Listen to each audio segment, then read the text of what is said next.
So you guys just released a pretty wonderful report that I had the pleasure of reading with Forrester. And I have to say, the fact that the first word in the title is optimism made my heart smile as a media geek. So I'm excited to talk about it.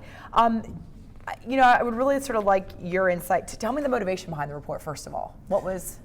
I think, as a company out in the industry talking to a combination of partners on the agency side, partners on the media side, you start to hear themes and rhythms, and you want to know, am I influencing that theme or rhythm, or is that more of a general consensus across the market?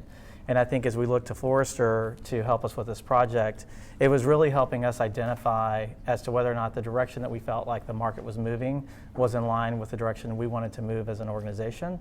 So it was really important, and I think we got some really, really strong directional support for some areas, and then some real surprises in others, right? Okay.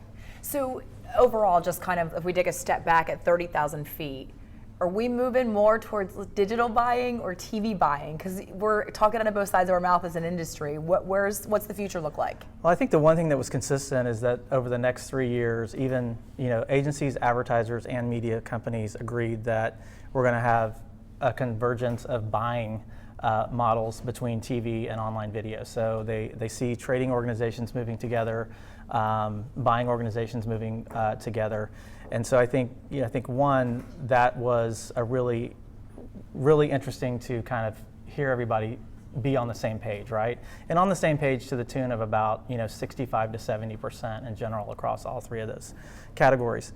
So I think that's important. And I think what that means, out of the research with the report is ultimately what does that mean for automation? And I think when you look at the research and the results, skewed probably slightly higher, that digital will be the organization that will lead a lot of those efforts. But the need for automation in the TV buying side of the world was just as important. So I think one of the things that we have to make sure that we don't do is that we don't have a tremendous amount of silos and kind of look in the next 3 years at, is it TV versus online versus exchange versus upfronts and all these different categories that we can basically put into buckets around the old TV world, if you will, and the digital world. We really have to, I think companies are moving towards, both on the media and the agency side, of looking at this as portfolio management. They have a really large set of assets, both from media partnerships to hundreds of advertisers, thousands of campaigns. All of that stuff has to be managed simultaneously and managed in a way that it drives, to Christy's point earlier, ROI for advertisers, right? Right. So video is still nascent, especially programmatic video, right? I mean, we have an illiquid market.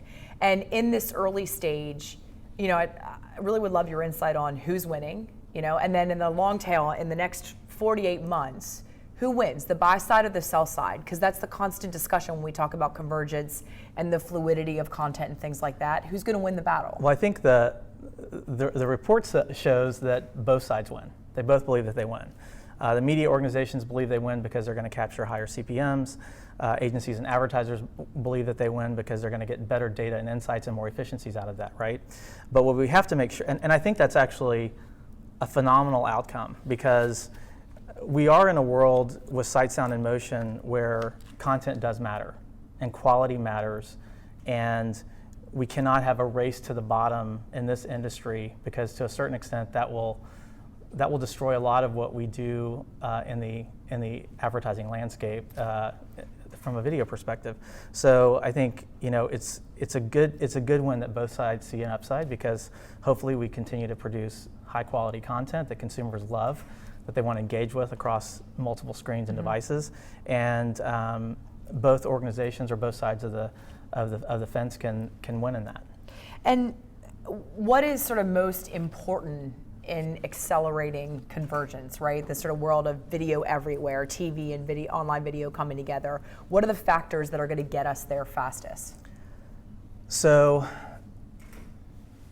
I think from my perspective, it goes back to something you said initially and that we've heard along the way, which is it's as simple as driving ROI. And it's a very simple answer, but it's a very complex problem to solve. I think if you look at the fact that all of these screens have different measurement, different types of data, different times in which that data is delivered back, right? Linear results are delivered in a very different time frame than digital results, for example. And so really building systems and automation that allows that data and information to come back in a way that is digestible and understandable, and is proving that we're driving cars off the lot, cereal boxes off the shelf in the grocery store, I think is going to be extremely important. And it's really almost acting like a Rosetta Stone against all of those different variables and outputting something that we understand and we can execute against. So that's a good point. So going back to some of the early conversations we had, at the kickoff, if we look at the TV versus the digital buy side, do they speak the same language when it comes to ROI, performance, measurement, buying, the workflow, operations? I mean, are they actually, do they have the same MO of business? I think that, we've approached our planning and the platform that we design around KPIs, right? So what are those key performance indicators that the advertiser wants to achieve? And how does the portfolio of media mix, whether it's traditional, and online, is that advertiser or agency driven? Because that was one of the most sort of the things that resonated the loudest to me in reading this. There were a couple things, but one of it, and I'll actually just read the quote: advertisers are more attracted by the promise of targeting and better communication, while their agencies emphasize interactivity and greater audience attention, right? So when we define those KPIs, is it the trading desk that's buying, or is it their brand communicating through the trading desk? I think it's the brand communicating to the trading desk, because we're all ultimately beholden to servicing clients, right? Right. And I think that we have to look at it from the approach of what's going to continue to allow us to maintain our relationships with, if I'm an agency, with my brands, and deliver results. And I think it's fascinating what we've seen, today of the throughput coming through the platform. 50% of campaigns are selected as agnostic, which means that campaign can be delivered in a digital format, connected TV, online video, tablet, or mobile. As long as that campaign is delivering the ROI against those KPIs I set out to begin with, I really don't care in video where the media mix shifts, which is kind of interesting. That is. Because it's one of the areas that I think you see in some other formats where it's still somewhat siloed. So I still have an organization that's over here focused on what my mobile strategy is versus online video and other things. Well, one of the sort of greatest levers of automation and trading desks is holding companies are starting to consolidate and leverage their purchasing power, right? So when you're aggregating spend, specifically through a trading desk, does it result in the specific and individual advertisers or brands' business KPIs or requirements getting distilled or mooted a bit? Like, what do you think that eventuality is? Well, I think what's important is that it's extremely important that agencies have the ability to make decisions for outcomes for advertisers. And what I mean by that is that in the world of the publishing side of the world, you're looking at yield optimization. You're looking through the eyes of, I've got a certain amount of inventory and content, and I actually want to maximize the revenue that I have. To a certain extent on the agency side, you want to basically deliver for your brands, right? And I think one of the exciting things about automation that we've seen is that the ability to automate ways in which the agency can decision, I've already bought this impression, right? And some of what we're seeing is very much TV-centric, where we're seeing agencies go out and procure media in futures markets, just like they do in the upfronts. Right. But instead of saying, well, here's a bunch of creative that I'm going to send you and you deliver it, they're being able to see impressions, understand the data associated with those impressions, and make decisions within their portfolio of advertising and campaigns of what to deliver at that point in time, right? So they have a little more control around what their outcomes are for their advertisers and brands versus, a couple of years ago, you shipped something across the fence and you just prayed that it came back that it was delivered. Well, right? I mean, to be consistent in using analogies to financial markets, I mean, are we going to start to see secondary marketplaces evolve that are, confined within holding companies where, there is the blanket order, right? The commit up front, right? Which is interesting, right? Because we talk about the business cycles and where we need to harmonize those, and TV needs to become more like digital or vice versa. But the reality is that when we talk about purchasing power and consolidating buying power, you are making large commitments in a business cycle at a certain period of time, right?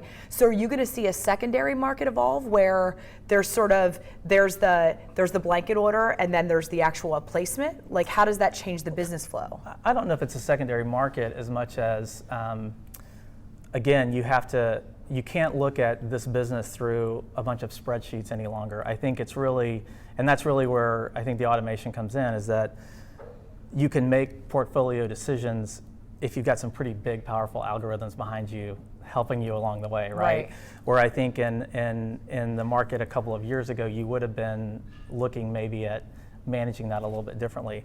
But I don't know if it necessarily dictates that. I think more of what we see is that it's becoming a blend of what is my upfront and futures market, and how do I blend that with the great things that you get through automation around RTB and exchanges, right? We kind of see that mix as, north of 60-70% on kind of, I'm buying up front and I'm getting guarantees and I'm getting the connection with content and media that I want, and I'm augmenting and complementing those campaigns to deliver KPIs and performance through these other automated tools that have existed, right? Sounds a lot like TV.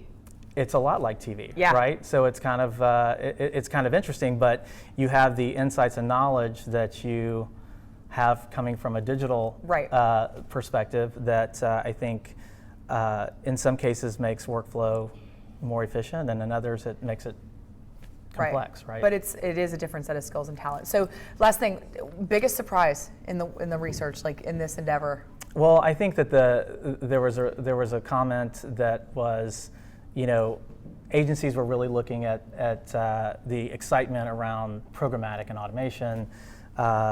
Advertisers were looking for more connection with content and media companies, and if you think about it, they both need automation, right? Yeah. And so I think that the alignment that we are seeing here is exciting.